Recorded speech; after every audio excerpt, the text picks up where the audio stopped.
आज इस लेक्चर में एक महत्वपूर्ण सामाजिक समस्या, एक भयावह सामाजिक समस्या एड्स के बारे में हम विस्तार से जानेंगे। इस पूरे लेक्चर में हम इसके बारे में कंप्लीट करेंगे एड्स के टॉपिक को। तो एड्स क्या है? एड्स वैसे अपने आप में कोई बीमारी नहीं है, कोई रोग नहीं है, परंतु यह अपने शरीर की रोग एक ऐसा वायरस है, एक ऐसा विषाणु है जो अपने शरीर के अंदर जो श्वेत रक्त कोशिकाएं हैं, जो हमारे शरीर में एक रक्षक का काम करती है, एक सेना का काम करती है, उन श्वेत रक्त कणिकाओं पर यह अटैक करता है और धीरे धीरे उन श्वेत रक्त कणिकाओं को शरीर से ख़त्म कर देता है। उसके पश्चात जब हमारे शरीर में सर्दी जुखाम बुखार इस तरह का कोई भी संक्रमण होता है, फिर व्यक्ति उनसे ठीक नहीं हो पाता और धीरे धीरे करके व्यक्ति की मृत्यु हो जाती है। तो एड्स रोग प्रतिरोधी अक्षमता पर वार करने वाली एक बीमारी है जो कि किसी तरल लिक्विड के माध्यम से फैलता है। लिक्विड का मतलब क्या हुआ? यह जो वायरस है, यह एक व्यक्ति से दूसरे व्यक्ति में जब जाएगा तो यह तीन तरह से जाएगा। या तो यह वीर्य के माध्यम से जाएगा सेक्सुअल प्रोसेस के दौरान, या फिर यह रक्त के माध्यम से जाएगा। रक्त के माध्यम से का मतलब जब एक रक्त दूसरे को चढ़ाया जाएगा, या फिर कोई जो इन्फेक्टेड व्यक्ति है उसके से जो सुई या कोई उस तरह, या फिर अन्य कोई शरीर में कर्ण छेदन या इस तरह के यंत्र है उनका प्रयोग दूसरे व्यक्ति में किया जाएगा। या फिर जो संक्रमण है वो माँ से बच्चे के अंदर जाएगा। तो इनके बारे में हम विस्तार से जानेंगे। यहाँ पर एड्स क्या है, सबसे पहले हम ये देखते हैं भी एड्स क्या है, इसका पूरा नाम क्या है एड्स का, इसके बारे में हम जानेंगे। तो बहुत ही इम्पोर्टेंट है और जन जागृति के लिए बहुत इंपॉर्टेंट है, क्योंकि यह एक ऐसी बीमारी है जिसका कोई इलाज नहीं है। तो हम यहाँ पर जानते हैं एड्स। एड्स वर्तमान समय की सबसे बड़ी और ख़तरनाक बीमारी है। खतरनाक क्यों है? क्योंकि इसका कोई इलाज नहीं है अभी तक। एड्स का पहला प्रकरण या पहला केस 1959 में अमेरिकन एक पुरुष के अंदर मिला था। इसी बीमारी के खतरे का अनुमान इस बात से लगाया जा सकता है कि इसकी खोज के बाद अब तक लगभग 30 करोड़ लोग अपनी जान गंवा चुके हैं इसी बीमारी से। भारत में एड्स का पहला मामला 1986 में मद्रास में आया और वर्तमान समय में भारत में लगभग 50 लाख लोग इस भयावह बीमारी से संक्रमित हो चुके हैं। यह बीमारी लाइलाज होने के कारण पूरे विश्व में भयानक रूप धारण किए हुए है। यह एक ऐसा संक्रामक रोग है जिसने सभी देशों की सामाजिक आर्थिक और स्वास्थ्य संरचनाओं को प्रभावित किया है, क्योंकि इससे समाज का ताना बाना भी टूट जाता है। इसका जो इलाज है वो बहुत महंगा है, तो इससे आर्थिक व्यवस्था डगमगा जाती है और व्यक्ति के स्वास्थ्य पर तो इसका प्रतिकूल प्रभाव पड़ता ही पड़ता है। अतः इस रोग के कारणों, बचाव व भ्रांतियों के बारे में जानना प्रत्येक व्यक्ति का कर्तव्य है। भ्रांतियों का मतलब इस रोग के बारे में गलत धारणाएं भी प्रचलित है। जैसे एड्स से जो पीड़ित व्यक्ति है, जो संक्रमित HIV पॉजिटिव संक्रमित व्यक्ति है, उसके साथ हाथ मिलाने, खाना खाने, साथ रहने, इन माध्यमों से यह रोग फैल सकता है। यह सोचकर उस व्यक्ति को सबसे अलग रखा जाता है, उसके साथ असमानता व्यवहार किया जाता है, जो कि गलत है। तो इस लेक्चर में हम जानेंगे भी किन किन कारणों से ये फैलता है, कैसे इसका उपचार किया जा सकता है, कौन कौन से टेस्ट होंगे इसके लिए, और कौन कौन सी भ्रांतियाँ हैं, क्या क्या हम सावधानियाँ रखेंगे। तो सबसे पहले आइए हम जानते हैं एड्स क्या है। एड्स जो AIDS से मिलकर बना है, इसका पूरा नाम एक्वायर्ड इम्यूनो डेफिशिएंसी सिंड्रोम है, उपार्जित प्रतिरक्षक अभाव संलक्षण। अब एक्वायर्ड, ए का मतलब एक्वायर्ड, आई का मतलब इम्यूनो, डी का मतलब डेफिशिएंसी, एस का मतलब सिंड्रोम। कई बार शॉर्ट क्वेश्चन में पूछा जाता है भी एड्स क्या है या एड्स की फुल फॉर्म क्या है, तो आप लिख सकते हैं एक्वायर्ड इम्यूनो डेफिशिएंसी सिंड्रोम।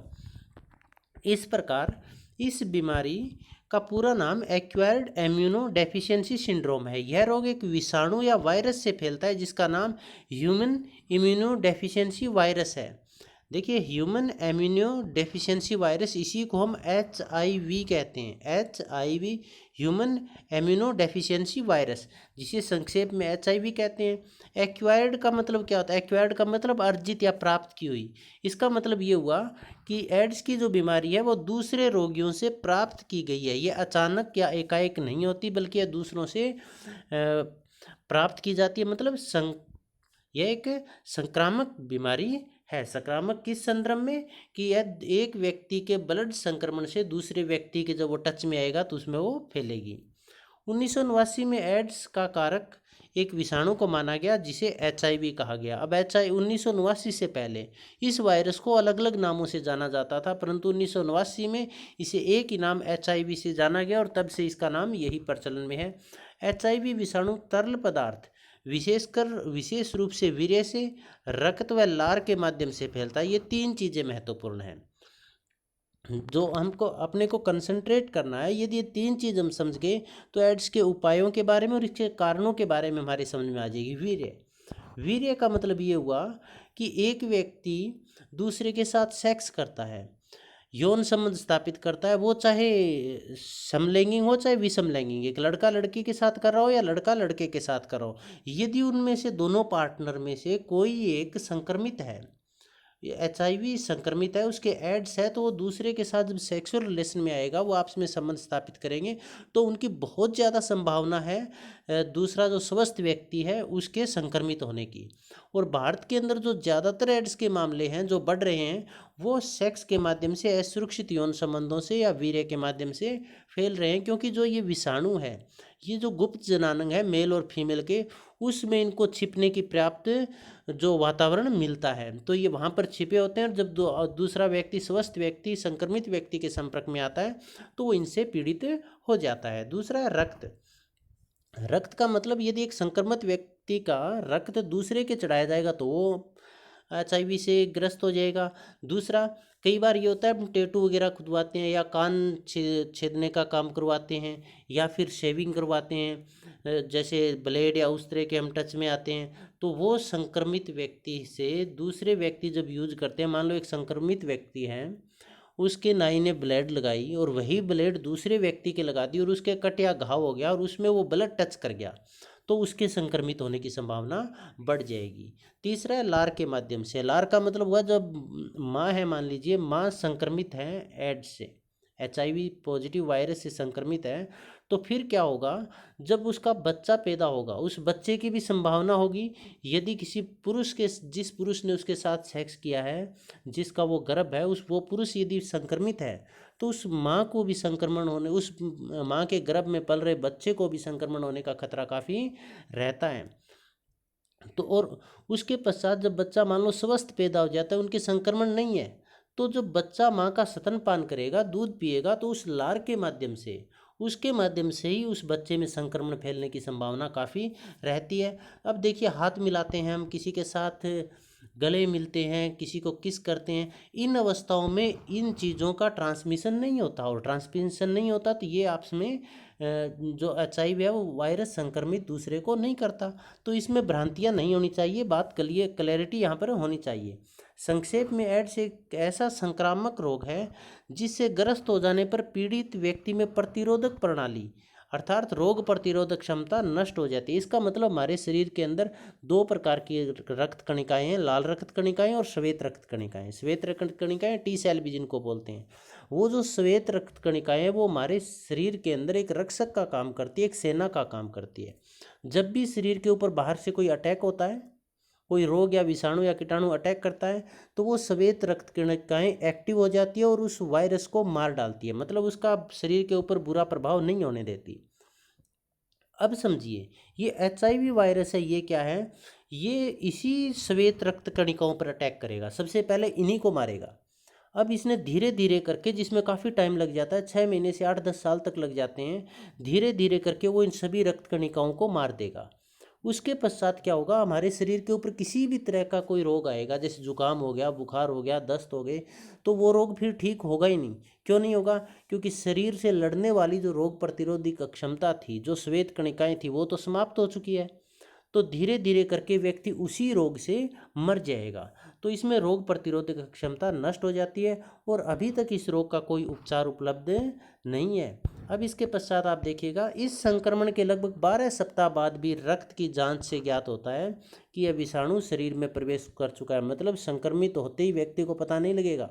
इसके लगभग 12 सप्ताह के बाद जब जांच होगी तब इसका टेस्ट पॉजिटिव आएगा।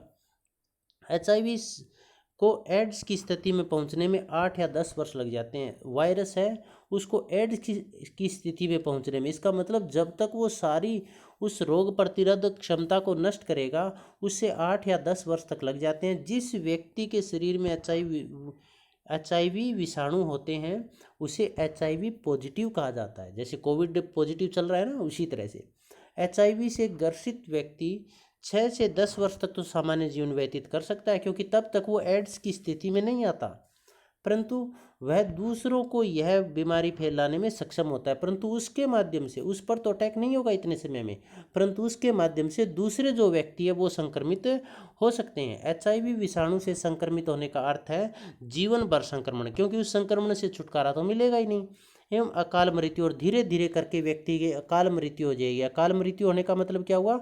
आकस्मिक मृत्यु हो जाएगी, वो पूरी उम्र लेकर नहीं मरेगा, उसकी पहली मृत्यु हो जाएगी। एड्स से मृत्यु बहुत पीड़ादायक होती है, बहुत कष्टदायी होती है, क्योंकि उससे उसका शरीर है वो एकदम सूख जाता है, हड्डियां मात्र रह जाती है, शरीर काला पड़ जाता है, कुछ भी खाना पीना उसके पेट के अंदर पचता नहीं है, क्योंकि उल्टी दस्ते लगे रहते हैं। तो बहुत ज़्यादा पीड़ा उस व्यक्ति को होती है। तो इससे कैसे बचा जाए? खुद भी जागरूक होना है, दूसरों को भी जागरूक करना है, और आपके एकेडमिक नॉलेज के लिए भी काफ़ी ज़रूरी है, और सिविल सर्विस के हिसाब से भी काफ़ी इंपॉर्टेंट है। तो इसे हम इस प्रकार से भी समझ सकते हैं, देखिए, जिस प्रकार एक देश का सैन्य बल समाप्त होने पर वह देश कमज़ोर हो जाता है और कोई भी बाहरी शक्ति उस पर आक्रमण करके उसे पराजित व नष्ट कर सकती है, उसी प्रकार HIV विषाणु द्वारा हमारी प्रतिरक्षा तंत्र यानी T सेल को नष्ट कर दिया जाता है, जिससे अनेक छोटी मोटी बीमारियां व्यक्ति को घेर लेती है और अंततः उससे उसकी मृत्यु हो जाती है। इसका मतलब क्या हुआ? जैसे मान लीजिए कोई सेना है, देश है, उस देश की सारी सेनाएं नष्ट हो गई, और सेना नष्ट होगी तो क्या होगा? दूसरा देश उस पर आसानी से अटैक करेगा और उसको पराजित करके उसको नष्ट कर सकता है। बिल्कुल उसी तरह से हमारे शरीर की प्रतिरोधीय क्षमता यानी T सेल नष्ट हो गई, और नष्ट किसने की? HIV वायरस ने। तो हमारे शरीर को फिर कोई भी बीमारी है छोटी मोटी, वो आराम से शरीर को नष्ट कर सकती है। तो यही एड्स है। इसके पश्चात हम देखते हैं एड्स की उत्पत्ति के संबंध में सिद्धांत। एड्स की उत्पत्ति के संबंध में theories of origin of AIDS, Renee Sabatier ने एक पुस्तक लिखी। उस पुस्तक का नाम था blaming others, prejudice, race and world wide AIDS. इस पुस्तक में उन्होंने 3 सिद्धांत बताए थे एड्स की उत्पत्ति के। उन्होंने पहला स्थान बताया था पुरातन रोग सिद्धांत। पुरातन का मतलब प्राचीन। उन्होंने कहा कि यह सिद्धांत, इस सिद्धांत में माना गया कि यह रोग तो काफ़ी प्राचीन है, परंतु वैज्ञानिकों ने इसकी खोज बाद में की है। इसका मतलब क्या हुआ? एक बहुत पुराना रोग है जिसके बारे में लोगों को पहले ज्ञान नहीं था, परंतु बाद में वैज्ञानिकों ने इसकी खोज की। दूसरा प्राकृतिक वायरस सिद्धांत। यह सिद्धांत मानकर चलता है कि यह एक प्राकृतिक वायरस है जो मनुष्य के अलावा बंदर, लंगूर, चिंपांजी आदि जानवरों में भी पाया जाता रहा है। इसका मतलब यह प्राकृतिक जानवर जो वायरस है और प्राकृतिक रोग है जो कि प्रकृति से विभिन्न जानवरों से होते हुए मानव में पहुंचा है। प्रयोगशाला सिद्धांत। प्रयोगशाला सिद्धांत क्या कहता है कि इस रोग का प्रयोगशाला में जानबूझकर या फिर किसी विशेष उद्देश्य की पूर्ति के हेतु आकस्मिक रूप से पैदा हुई बीमारी है। इसका मतलब प्रयोगशाला में कोई प्रयोग किए जा रहे होंगे, उन प्रयोगों के परिणाम स्वरूप कोई ऐसा वायरस पैदा हो गया जिसको HIV का नाम दिया गया। तो 3 संभावनाएं इसकी उत्पत्ति की। एक तो प्राचीन मतलब रोग पहले ही था, खोज बाद में हुई। दूसरा प्राकृतिक वायरस है, जानवरों में भी था, मनुष्य में भी आ गया। और इसके पश्चात तीसरा भी प्रयोगशाला में कोई खोज चल रही होगी और उस खोज के कारण किसी विशेष उद्देश्य के लिए या फिर जानबूझकर इस वायरस की खोज हो गई होगी। तो ये 3 सिद्धांत है। इसके पश्चात हम पढ़ते हैं एड्स की कौन कौन सी अवस्थाएं। देखिए, संयुक्त राष्ट्र एड्स ने इस पर 4 अवस्थाएं बताई है। यून एड्स ने इसके लिए 4 अवस्थाएं बताई है। पहली अवस्था, प्रथम अवस्था, इसमें कोई लक्षण नहीं होते, इसको एड्स नहीं कहा जा सकता। दूसरी अवस्था, श्वसन तंत्र में या श्वास नली में बार बार संक्रमण होता है। तीसरी अवस्था में क्या होता है? 1 माह में अधिक समय तक बार बार, 1 माह से भी अधिक समय में बार बार दस्त रहते हैं, उल्टियाँ रहती है, फेफड़े की टिब्बी हो जाती है, और इसके साथ साथ रोगाणु संक्रमण बहुत ज़्यादा बढ़ जाता है। तो ये सब तीसरी अवस्था के अंदर होता है। चौथी अवस्था क्या? अवसरवादी संक्रमण। इसमें अवसरवादी संक्रमण होता है मस्तिष्क में टॉक्सोप्लाज्मासिस, ग्रसनी, श्वसन नाल व फेफड़ों में कैंडिडियासिस व कोपोसिस जैसे लक्षण दिखाई देने लग जाते हैं, और ये सब एड्स के संकेतिक है। तो यूएन एड्स ने इसकी 4 अवस्थाएं बताई है। एड्स के विषाणु कहाँ रहते हैं इसके बारे में भी हम पढ़ते हैं। एड्स के विषाणु कहाँ रहते हैं इसके बारे में देखिएगा, 4 चीज़ें आप ध्यान रखिएगा। रोगी के वीर्य में, रोगी के रक्त में, रोगी के द्वारा प्रयुक्त की सिरिंज व सुई में, और रोगी के अंग प्रत्यंग में। एड्स के विषाणु कहाँ रहेंगे? कोई रोगी है मान लीजिए, और वो जो एक व्यक्ति है वो एड्स से पीड़ित है, तो उसके वीर्य के अंदर वो एड्स के जो विषाणु है, वायरस है, वो रहेंगे। और जब वो दूसरे के साथ सेक्स करेगा तो उस वीर्य के माध्यम से दूसरे व्यक्ति में वो एड्स के विषाणु चले जाएंगे और वो भी संक्रमित हो जाएगा। बात क्लियर हुई? दूसरी है रोगी के रक्त में, और वो दूसरा रोगी के रक्त में भी रहते हैं, खून में भी रहते हैं। अब उस रोगी का खून जब किसी स्वस्थ व्यक्ति को चढ़ाया जाएगा तो वो व्यक्ति भी संक्रमित हो जाएगा। रोगी के द्वारा प्रयुक्त की गई सिरंज व सुई, कई बार क्या होता है, लोग नशे के आदी होते हैं और वो सिरंज से नशा लेते हैं, अपने आप की जो नशे के इंजेक्शन लगाते हैं, और वही इंजेक्शन फिर दूसरे व्यक्ति के लगा देते हैं या दूसरा व्यक्ति लगा लेता है। मतलब वो सिरंज है वो शेयर करते हैं वो आपस में। तो एक स्वस्थ जो रोगी व्यक्ति की सिर सुई लगाई, वही स्वस्थ व्यक्ति के लगाई, तो संक्रमण वहाँ से फैल जाएगा। मतलब उस रोगी के द्वारा प्रयुक्त की गई सुई या सिरंज या किसी भी, जैसे ब्लेड हो गई उस तरह हो गया, उनके अंदर भी यह वायरस रहता है। रोगी के अंग प्रत्यंग में, इसका मतलब रोगी के प्रत्येक अंग के अंदर भी ये रहता है। और जब वो अंग दूसरे व्यक्ति में लगाया जाता है, जैसे मान लीजिए किसी ने आईज डोनेट कर दी, अपनी आंखें डोनेट कर दी, और वो व्यक्ति एड्स से पीड़ित है, और जब वो उस व्यक्ति की आंखें किसी स्वस्थ व्यक्ति को लगाई जाएगी, तो वो जो स्वस्थ व्यक्ति है उसके वो एड्स पीड़ित रोगी की आंख लगाई जाएगी, तो वो व्यक्ति भी एड्स से पीड़ित हो सकता है, HIV से ग्रस्त हो सकता है। तो एड्स के विषाणु रोगी के वीर्य में, रोगी के रक्त में, रोगी द्वारा प्रयुक्त की जाने वाली सिरिंज व सुई में, रोगी के अंग प्रत्यंग में रहता है। HIV एड्स के लक्षण क्या है, सिम्टम्स क्या है? इसके लक्षणों को दो भागों में बांटा गया है, एक तो प्रमुख लक्षण और दूसरे गौण लक्षण। प्रमुख लक्षणों में क्या है, शरीर का वजन तेजी से घटता है और शरीर का वजन लगभग 10% के आसपास घट जाता है। 1 माह से अधिक समय तक बुखार व दस्त बने रहना, लगातार या रुक रुक कर बने रहते हैं, न बुखार उतरती है न दस्त रुकते हैं।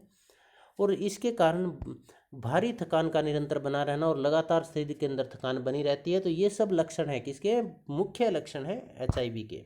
इसके पश्चात गौण लक्षण में क्या आएगा? गौण लक्षण के अंदर हम जान लेते हैं कि 1 माह से अधिक समय तक खांसी का बना रहना, लगातार यदि खांसी बनी हुई है तो HIV के लक्षण है। शरीर में खुजली आ रही है, लगातार खुजली आ रही है, पूरे शरीर पर घाव हो गए हैं, पूरे शरीर पर फुंसियाँ बन गई है, मुंह व गले में खरांश रहती है, भूल जाने की आदत है, 2 या 3 महीने से ज़्यादा 1 या 2 जगह ग्रंथियों में पेट के निचले हिस्से को छोड़कर सूजन बनी रहती है, तो ये सब लक्षण है HIV के और तुरंत चेक करवाना चाहिए। इसके ये जो लक्षण दिखाई दे, ये लक्षण दिखाई देने पर तुरंत चेक करवाना चाहिए। अब एक बात हो रहा है यहाँ पर, मान लीजिए आपकी खांसी ठीक नहीं हो रही है, तो इससे घबराने की ज़रूरत नहीं है। ये नहीं है भी इसका मतलब आपके एड्स पक्का ही मिलेगी, HIV से ग्रस्त आप पक्के ही हैं, इसका अन्य कारण भी हो सकता है, लेकिन ये सारे लक्षण आपको दिखाई दे रहे हैं तो एक संभावना है HIV से ग्रसित होने की। तो इसमें आपको पहले से ही किसी चिकित्सक की राय लेनी चाहिए और चेकअप करवाना चाहिए। एड्स के परीक्षण, अब जो रोगी है उसको पता कैसे लगेगा भी इसके एड्स है या नहीं है? जांच कैसे की जाएगी? उसको चेहरा देखकर या उसके हाव भाव देखकर, उसके आंखों को देखकर पता नहीं लगाया जा सकता कि इसके एड्स है या नहीं है। तो इसके एड्स से संबंधित 2 तरह के जो टेस्ट हैं वो मुख्य टेस्ट है। एक एलिसा टेस्ट, सबसे प्रमुख टेस्ट एलिसा टेस्ट है। एलिसा की full form enzyme linked immunosorbent एम से परीक्षण है। तो ये जो टेस्ट है, इस टेस्ट से कुछ ही घंटों में पता लग जाता है कि व्यक्ति HIV से ग्रस्त है या नहीं है। ये भारत के अंदर 2 अलग अलग निर्माताओं के द्वारा इसको तैयार किया जाता है और ये HIV की पुष्टि करते हैं। तो एलिसा टेस्ट HIV संक्रमण जांचने का एक महत्वपूर्ण टेस्ट है। Western blot test, western blot test है, ये भी HIV परीक्षण का है, परंतु इसके रिजल्ट तुरंत नहीं आते।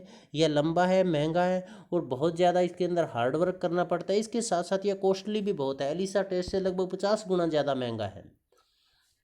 इसके साथ साथ अन्य टेस्ट भी PAT, IFA, RIPA, CD4 count, ये टेस्ट भी किए जाते हैं। CD4 काउंट के अंदर क्या किया जाएगा भी, इसके अंदर अपनी जो ब्लड सेल्स है, जो T सेल्स है या जो वाइट सेल्स है, उनको देखा जाएगा, उनकी संख्या कितनी है या कितनी कम हुई है। एड्स कैसे फैलता है, इसके पश्चात हम आगे बढ़ते हैं। एड्स कैसे फैलता है, हाउ एड्स स्प्रेड्स, या हाई रिस्क ग्रुप्स कौन से हैं, जिससे बहुत ज़्यादा संभावना है जिनसे एड्स फैलने की, वो ग्रुप कौन से हैं, एड्स के कारण क्या है, इनमें से किसी तरह का भी क्वेश्चन पूछा जा सकता है। तो इसके बारे में हम जानते हैं। सबसे जो पहला मुख्य कारण है वो कारण है असुरक्षित यौन संबंध।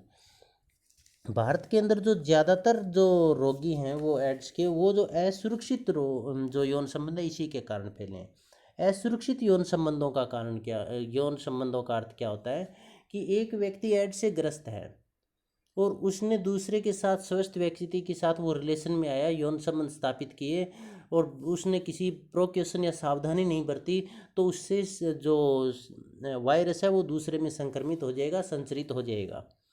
इसके लिए क्या आवश्यक है भी, जब भी सेक्स करें तो कंडोम का प्रयोग अवश्य करें, निरोध का प्रयोग अवश्य करें, क्योंकि जो ये एड्स के विषाणु है ये गुप्तांगों में छिपने के लिए, जैसे हमने पहले ही बताया था, इनको छिपने के लिए उचित वातावरण वहाँ पर मिलता है। तो असुरक्षित संबंध जो वेश्याओं के साथ सेक्स करते हैं या अप्राकृतिक सेक्स करते हैं, अप्राकृतिक रिलेशन या समलैंगिक जो रिलेशन में आते हैं, उनमें ये ज़्यादा फैलता है। जैसे लाल बत्ती एरिया भी बोला जाता है, जहाँ पर वेश्यावृत्ति का धंधा चलता है। भारत के अंदर ये अवैध है, कुछ एक देशों में ये वैलिड भी है, कानूनी रूप से स्वीकृत भी है। तो इस तरह की जो संबंध स्थापित किए जाते हैं, उनमें जो ये एड्स है ये फैलने की बहुत ज़्यादा संभावना रहती है। हाई रिस्क ग्रुप्स हैं ये। संक्रमित सुई या सिरिंज का प्रयोग करने से, जो व्यक्ति संक्रमित है उस व्यक्ति में प्रयोग की गई सिरिंज या सुई जब दूसरे व्यक्ति को लगाई जाती है तो वो हाई रिस्क में रहेगा, उसके एड्स फैलने की संभावना बहुत ज़्यादा रहेगी। तो इसका इलाज ये है कि सुई का प्रयोग एक बार सुई का प्रयोग करने के बाद उसको डिस्पोज ऑफ कर दें, दूसरे का उनका प्रयोग करें ही ना। और यदि करनी भी पड़े तो कम से कम 20 से 25 मिनट तक उसको पानी के अंदर उबालें, उसके पश्चात वो कीटाणुनाशक हो सकती है। तो इन सुइयों का प्रयोग कहाँ करते हैं, जैसे गंदी बस्तियों में रहने वाले लोग हैं, या फिर जो गरीब लोग हैं, विद्यार्थी, टेम्पो ट्रक चालक लोग हैं, वो नशे का सेवन करते हैं और नशा वो इंजेक्शन के माध्यम से लेते हैं, और इंजेक्शन के माध्यम से नशा लेंगे तो वो नशे में इतने पागल या मदहोश होते हैं कि उन्हें पता नहीं चलता किसकी सुई वो प्रयोग कर रहे हैं, या वो उन चीज़ों की परवाह ही नहीं करते हैं। तो एक व्यक्ति के सुई लगाई, उसी को दूसरा प्रयोग कर लेगा, उसी को तीसरा प्रयोग कर लेगा। मान लीजिए कोई इन्फेक्टेड है, उसके वो सुई लगकर जितने व्यक्तियों के लगेगी वो हाई रिस्क में आ जाएंगे, उनके एड्स होने की संभावना बढ़ जाएगी। रक्त स्थानापन्न। रक्त स्थानापन्न का मतलब होता है एक व्यक्ति HIV वायरस है उसे संक्रमित है, उस व्यक्ति का खून किसी भी स्वस्थ व्यक्ति पर यदि लगा दिया जाए तो वो व्यक्ति एड्स का शिकार हो जाएगा। भारत के अंदर इस तरह के जो एड्स के रोगी हैं वो 2.9% है, जो मतलब रक्त दान करने वाले रक्तदाता है उन्होंने फैलाया है। क्योंकि जब ब्लड रक्त दान करते हैं तो बहुत सारे गरीब लोग हैं वो भी रक्त दान करते हैं पैसों के लालच में, वो चेकअप नहीं करवाते, और चेकअप नहीं करवाते तो ये हो सकता है कि उनके एड्स हो। और दूसरा, कई गरीब लोग ऐसे भी होते हैं जिन्हें एकदम से ब्लड की ज़रूरत पड़ जाए तो बिना टेस्टिंग के ही वो खून ले लेते हैं और स्वस्थ व्यक्ति के लगाते ही वो ग्रस्त हो सकता है। संक्रमित माँ से शिशु को। अब देखिए, संक्रमित माँ का मतलब क्या हुआ, यदि कोई व्यक्ति है और वो एड्स से ग्रस्त है, उसने जिस महिला के साथ यौन संबंध स्थापित किया और उसके गर्भ में उसका जो वीर्य के कारण बच्चा ठहरेगा, तो वो जो बच्चा है उसकी हाई रिस्क रहेगी वायरस से संक्रमित होने की। अब बच्चे की 3 अवस्थाओं में, एक तो जन्म से पूर्व, जन्म के दौरान और जन्म के पश्चात, तीनों स्टेजेज में बच्चा खतरे में रहता है HIV के। जन्म से पूर्व, जैसे हमने बताया कि HIV ग्रस्त पुरुष के साथ सेक्स करने से। जन्म के दौरान, जब जन्म होगा उस समय भी वो माँ के ब्लड के टच में आएगा, संपर्क में आएगा, तो वहाँ खतरा रहता है। और बच्चा स्वस्थ पैदा हो गया, उसके HIV एड्स या वायरस से संक्रमित नहीं है, परंतु माँ यदि संक्रमित है तो जो बच्चा है वो जब माँ का स्तनपान करेगा, माँ का दूध पिएगा, तो उससे भी उसके संक्रमण होने की संभावना बहुत ज़्यादा हाई रिस्क रहेगा। अंग प्रत्यारोपण। अंग प्रत्यारोपण का मतलब होता है एक व्यक्ति का अंग दूसरे व्यक्ति में प्रत्यारोपित करना या लगाना। तो एक संक्रमित व्यक्ति यदि है, उस संक्रमित व्यक्ति का कोई भी अंग एक स्वस्थ व्यक्ति के यदि लगाया जाएगा तो वो जो स्वस्थ व्यक्ति है वो HIV से संक्रमित हो जाएगा, हाई रिस्क के अंदर रहेगा।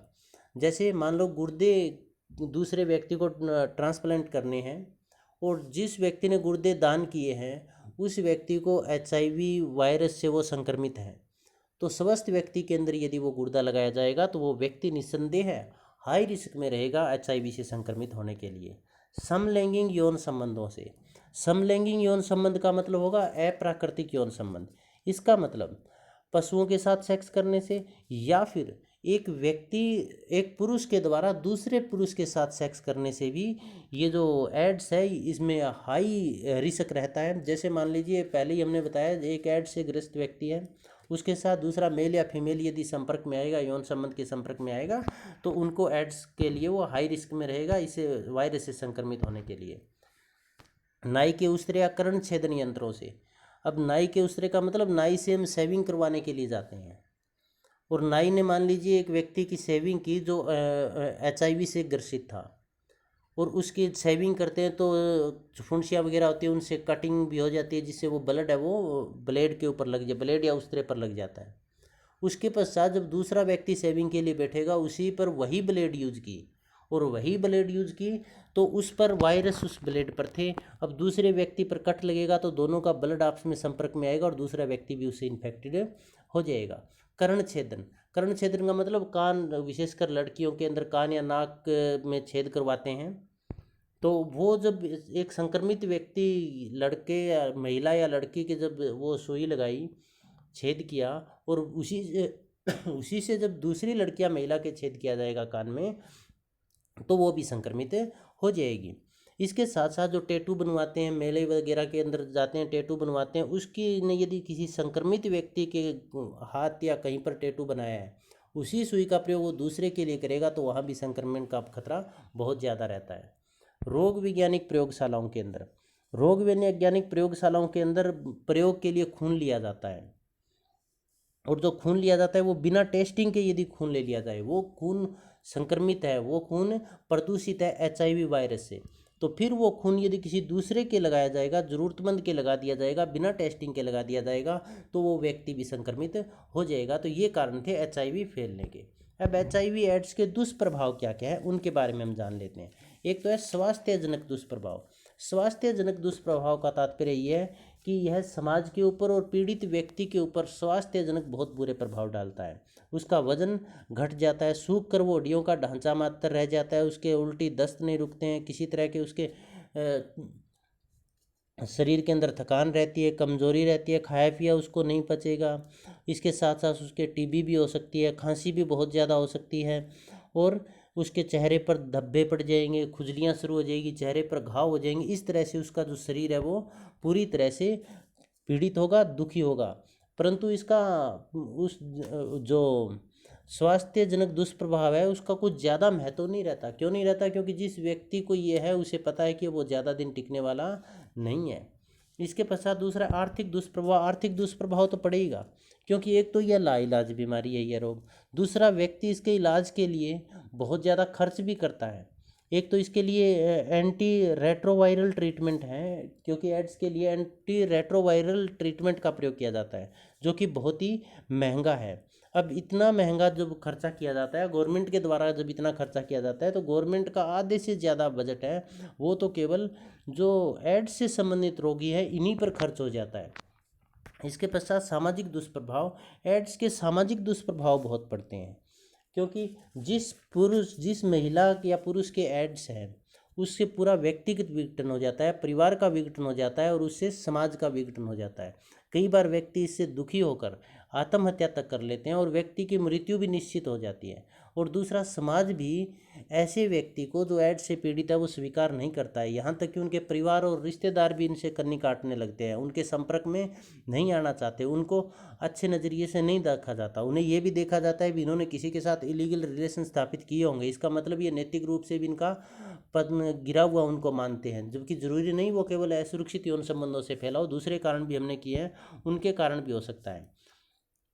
एक इनका सामाजिक प्रभाव ये पड़ेगा कि वो जो मान लीजिए दंपत्ति है वो एड्स से संक्रमित है और उनकी मृत्यु हो गई, तो उसके पश्चात जो उनके बच्चे हैं, एक तो उनके वो बच्चे अनाथ हो गए, तो उनकी केयर कौन करेगा? गवर्नमेंट के द्वारा उनके केयर के लिए एफर्ट्स किए जा रहे हैं, परंतु वो भी पर्याप्त नहीं है।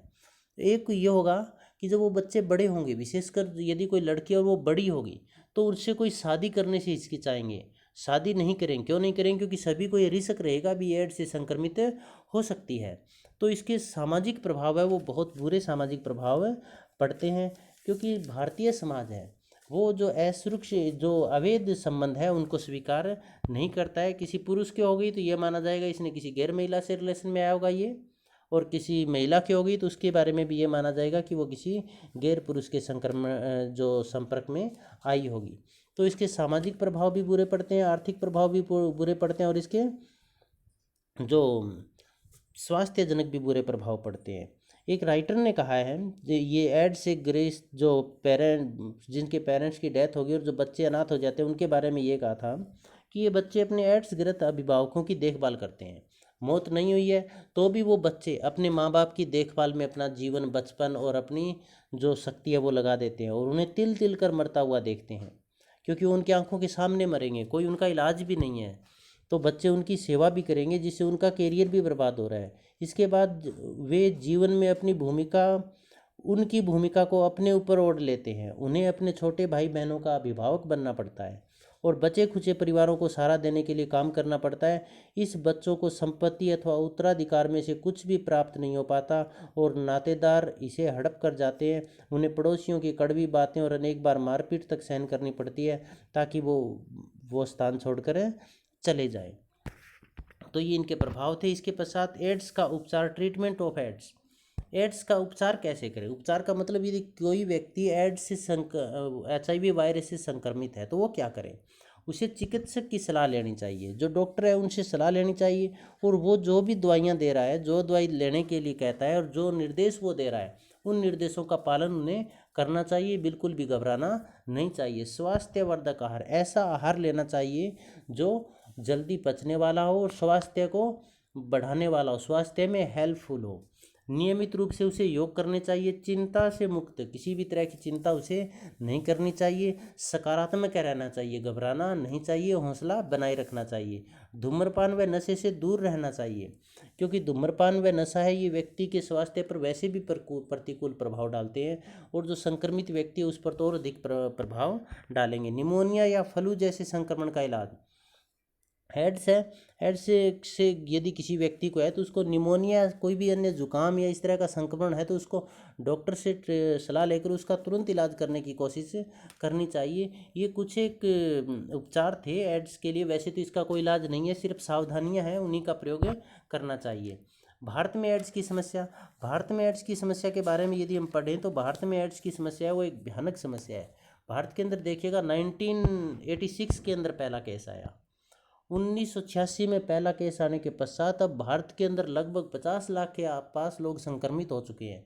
इसका मतलब यह बीमारी बहुत तेज़ी से भारत के अंदर बढ़ रही है, और इस तेज़ी से बढ़ती हुई बीमारी को कैसे रोका जाए इसके लिए सरकार भी प्रयत्न कर रही है, सामाजिक संस्थाएं भी काम कर रही है।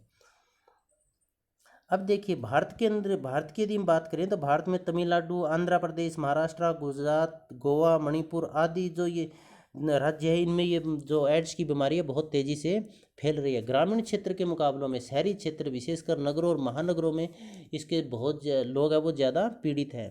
एक इसमें हमारे देश के अंदर और भी नमूना यह है कि यहाँ पर जो एड्स के कारण जो बच्चे अनाथ हो चुके हैं उन बच्चों की परवरिश के लिए, उनकी देखभाल के लिए, उनके कैरियर के लिए अभी तक कोई ज़्यादा एफर्ट्स नहीं किए गए हैं।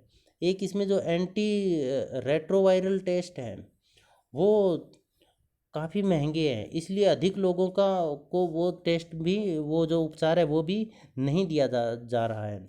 इसके साथ साथ जो ड्राइवर्स हैं या फिर जो श्रमिक है वो अपने घर से बहुत दूर रहते हैं, या वेश्यावृत्ति में शामिल जो पुरुष महिलाएं हैं वो है, इन लोगों के अंदर भारत में यह रोग है वो बहुत तेज़ी से फैल रहा है। तो यदि हम पूरे संपूर्ण देश की स्वास्थ्य बजट की बात करें तो भारतीय का स्वास्थ्य बजट है उसका बहुत ज़्यादा भाग है वो तो केवल एड्स में ही खर्च हो जाता है। इसकी जो रोगी है उनमें को बचाने के लिए उनके ट्रीटमेंट में भी खर्च हो जाता है। भारत में एड्स से फैलने का जो प्रमुख कारण है वो पुरुष या स्त्री का वेश्यागमन है। इसका मतलब दूसरों के साथ अवैध संबंध स्थापित करना है, सुरक्षित संबंध स्थापित करना है, जिसके कारण ये एड्स है ये फैल रही है। तो इसके पश्चात हम आगे करते हैं HIV संचरण संबंधी भ्रांतियाँ। Myths about the transmitting the HIV। इसका मतलब है भी HIV कैसे फैलता है, इसके संबंध में लोगों में भ्रांतियां हैं, जिनके बारे में हम यहाँ पर पढ़ेंगे भी कौन कौन सी भ्रांतियां हैं। लोग ये समझते हैं भी साथ रहने या काम करने से एड्स फैलेगा, इसलिए जो संक्रमित व्यक्ति है उनके साथ भेदभाव किया जाता है, उनको साथ नहीं रहने दिया जाता, उसके साथ हाथ मिलाने से HIV फैलेगा। मच्छर के काटने से, संक्रमित व्यक्ति को मच्छर ने काटा और फिर उसी मच्छर ने स्वस्थ व्यक्ति को यदि काट लिया तो फैल जाएगा।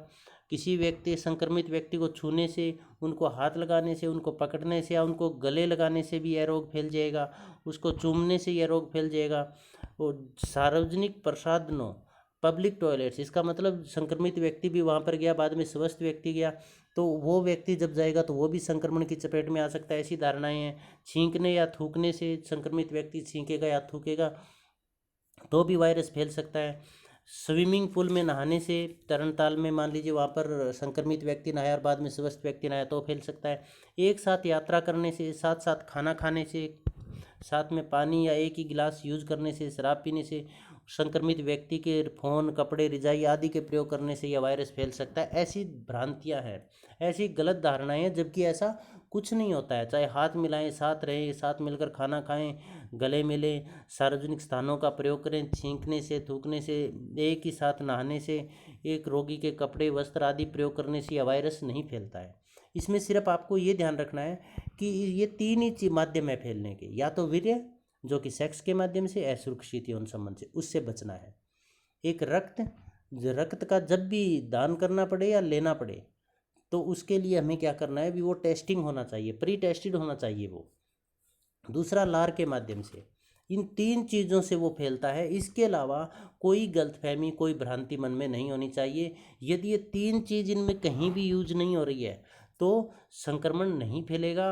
व्यक्ति स्वस्थ व्यक्ति है वो HIV पीड़ित व्यक्ति के संपर्क में आने से वो संक्रमित नहीं होगा। तो इन तीनों चीज़ों का आपको ध्यान रखना है और ये भ्रांतियां क्लियर होनी चाहिए। और जो संक्रमित व्यक्ति है उसे किसी भी तरह का सामाजिक भेदभाव नहीं करना चाहिए, उन्हें हौसला देना चाहिए, साथ देना चाहिए, साथ उसका निभाना चाहिए, ताकि जितने भी उसके दिन बचे हैं वो अपना स्वास्थ्यपूर्ण और हौसले के साथ एक मानवीय जिंदगी वो जी सके। एड्स की रोकथाम या बचाव, प्रिवेंशन ऑफ एड्स, या फिर एड्स संचरण पर नियंत्रण हेतु सुझाव। इसका मतलब एड्स को हम कैसे रोक सकते हैं। Suggestion for control on AIDS transmission, सुरक्षित यौन संबंध। इसका तात्पर्य ये होगा भी यौन संबंध सुरक्षित होने चाहिए। जब भी किसी के साथ सेक्सुअल रिलेशन में आए तो कंडोम का यूज करें, कंडोम का प्रयोग करना चाहिए। नंबर 2, अपना जो यौन संबंध है वो अपने लाइफ पार्टनर के साथ ही करें, दूसरे के साथ, अन्य लोगों के साथ रिलेशन में ना आए, अप्राकृतिक या समलैंगिक रिलेशन के अंदर न आए। एक वेश्यागमन न करें, इसका मतलब जो वेश्यावृत्ति का काम करते हैं वो भी न करें और उनके पास साथ जाने वाले हैं वो लोग भी न जाएं। यौन रोगों से ग्रस्त जो व्यक्ति है उनसे संपर्क स्थापित न करें। पति पत्नी संयम बरतें, संयम बरतने का मतलब अपने जो रिलेशन है पति पत्नी के केवल वहीं तक वो रहें, दूसरों के साथ अतिरिक्त संबंध वो स्थापित ना करें। इसके साथ साथ कुछ लोग तो ये भी मानते हैं कि यौन संबंध रखें ही ना, और जब आपको कोई घाव है, कटाव है, मतलब कहीं पर जो गुप्तांग है वहाँ पर किसी तरह का कोई संक्रमण है तो भी आप यौन संबंध स्थापित न करें, और यदि करें तो भी सुरक्षित होकर करें, कंडोम का यूज जरूर करें। विवाह पूर्वक एड्स की जानकारी अनिवार्य है। पश्चिम के बहुत सारे देशों में विवाह से पूर्व, शादी से पूर्व एड्स की जानकारी या रक्त जांच जरूरी है, ताकि ये पता लग जाए भी दोनों HIV से सुरक्षित है, ग्रसित नहीं है।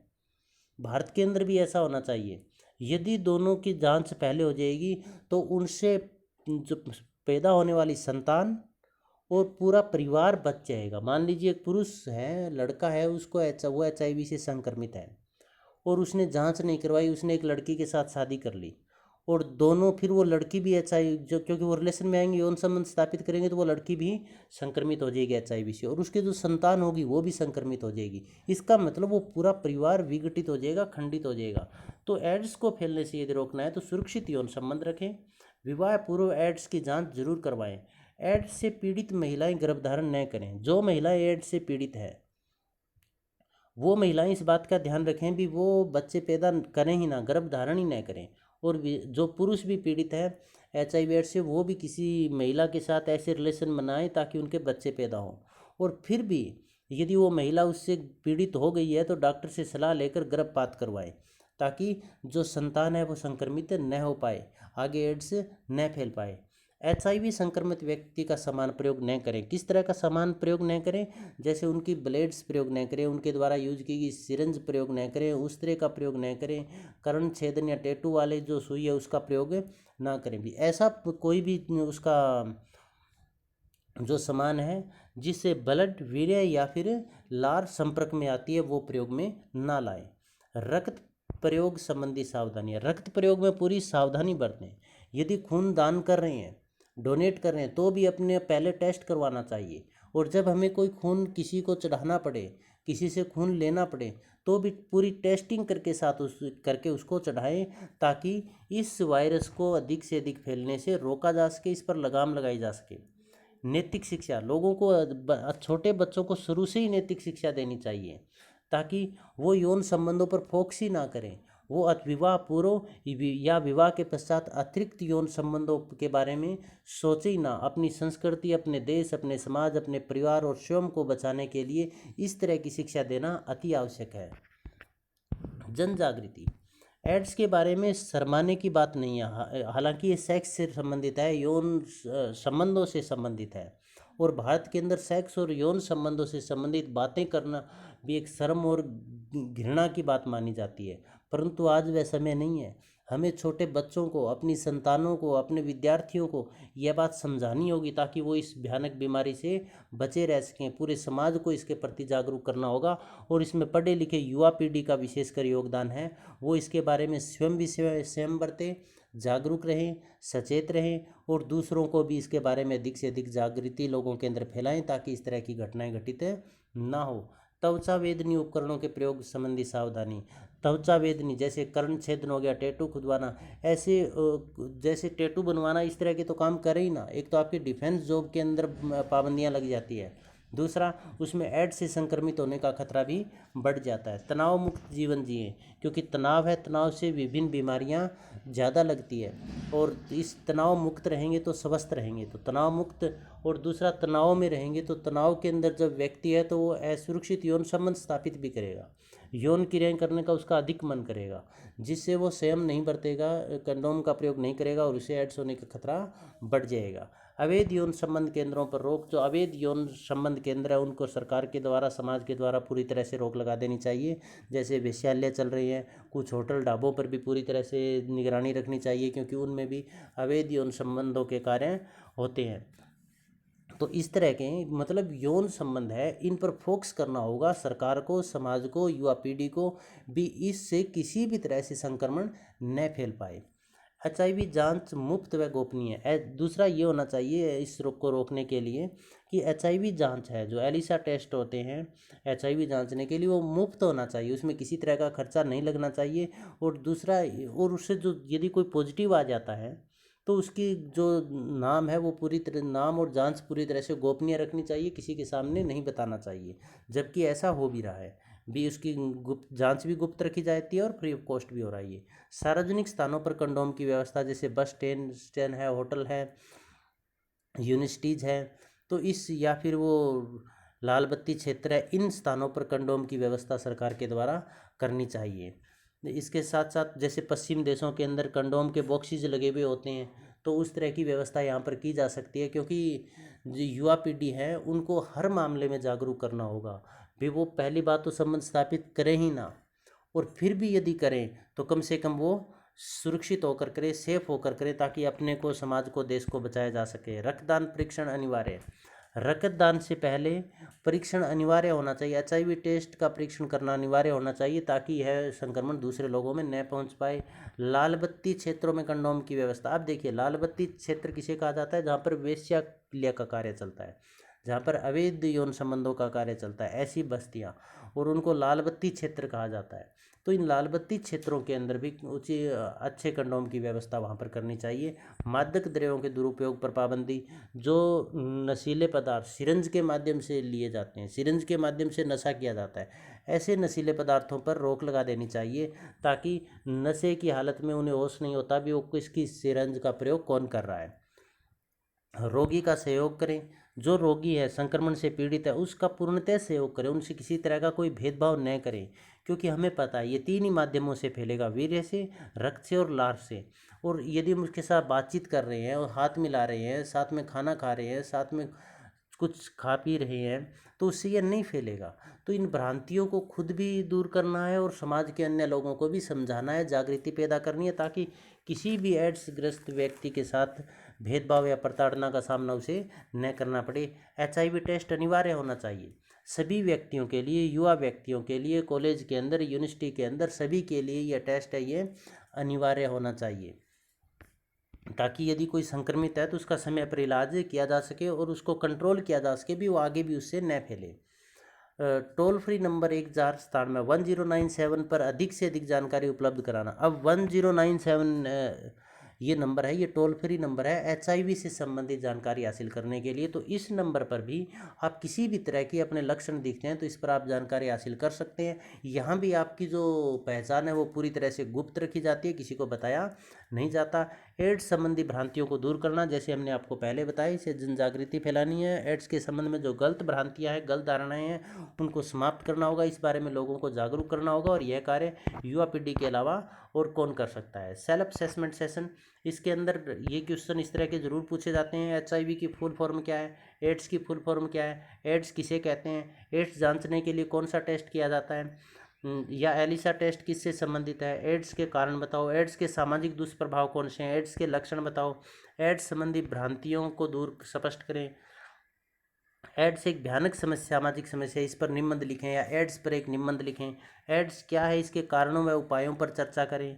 एड्स क्या है, इसके लक्षणों व दुष्प्रभावों पर चर्चा करें। अब एड्स क्या है, इसके अंदर आप इसका अर्थ बता सकते हैं, इसके उत्पत्ति के बारे में जो सिद्धांत हमने 3 किए थे वो बता सकते हैं, इसके लक्षण इसके अंदर आप बता सकते हैं।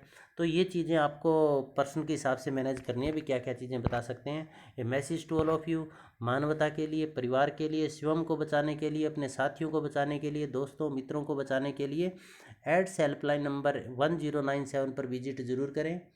किसी भी तरह की शिकायत है तो इन पर संपर्क आप जरूर करें। जानें, समझें, जुग जुग जिएं। आप सबका बहुत बहुत धन्यवाद।